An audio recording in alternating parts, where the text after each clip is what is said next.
আসসালামু আলাইকুম। আশা করি সবাই ভালো আছেন। আমি নাজনীন আক্তার। আবারও হাজির হয়ে গেলাম আপনাদের সামনে।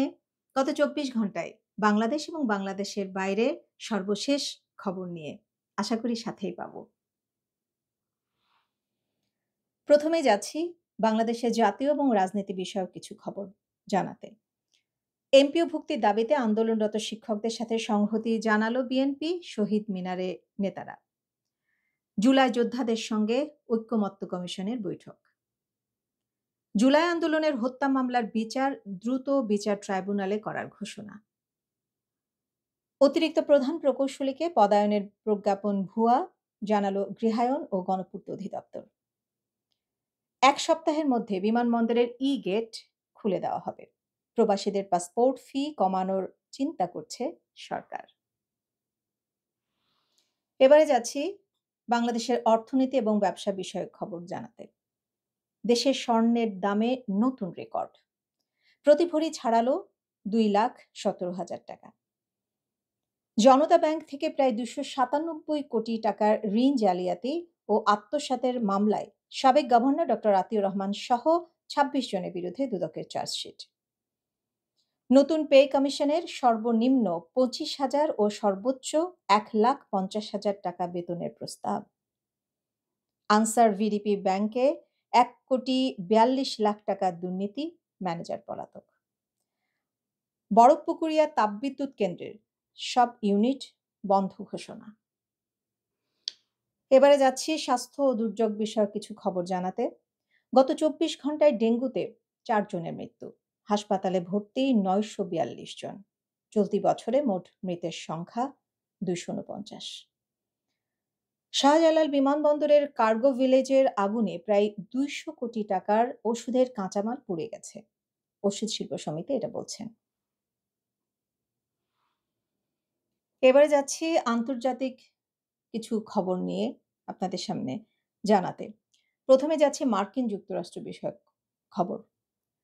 যুক্তরাষ্ট্রের জাতীয় নিরাপত্তা সংস্থা NSA চীনের জাতীয় সময় নির্ধারণকে কেন্দ্র করে লক্ষ্য করে সাইবার হামলা চালিয়েছে বলে বেইজিং এর অভিযোগ।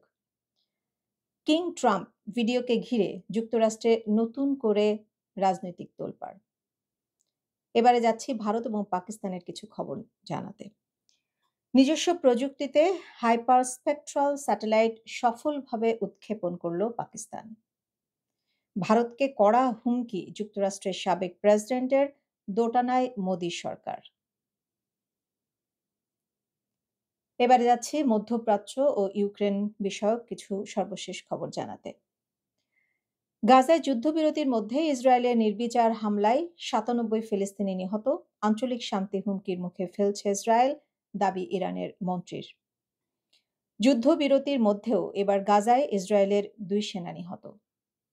রুশ ড্রোন হামলায় কাঁপল ইউক্রেনের ১২ শহর, জ্বালানি স্থাপনা ক্ষতিগ্রস্ত। আন্তর্জাতিক আরও কিছু খবর জানাচ্ছি। ফ্রান্সের লুভের জাদুঘরে নেপোলিয়ন প্রদত্ত দুর্লভ হারসহ মূল্যবান গয়না চুরি, কয়েক মিনিটে লুট হয় বিশ্বজুড়ে তোলপাড়। সার্কোজির কারাবাস শুরু মঙ্গলবার, কারাগারে বসেই বই লিখবেন তিনি।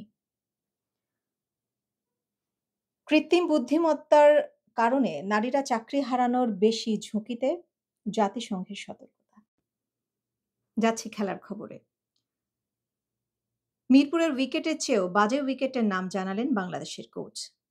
ওয়েস্ট ইন্ডিজের বিপক্ষে চলমান ওয়ানডে সিরিজের মাঝপথে হঠাৎ করে বাঁহাতি স্পিনার নাসুম আহমেদকে দলে নিল বাংলাদেশ। ওয়েস্ট ইন্ডিজকে ওয়ানডে সিরিজে ধবল ধোলাই করবে বাংলাদেশ, এমনটাই বিশ্বাস স্পিন কোচের। বাংলাদেশ ওয়েস্ট ইন্ডিজ সিরিজের টিকিট অনলাইনে বিক্রি শুরু। আর cricketers welfare association of Bangladesh কোয়াবের কার্যনির্বাহী। আজ এ পর্যন্তই।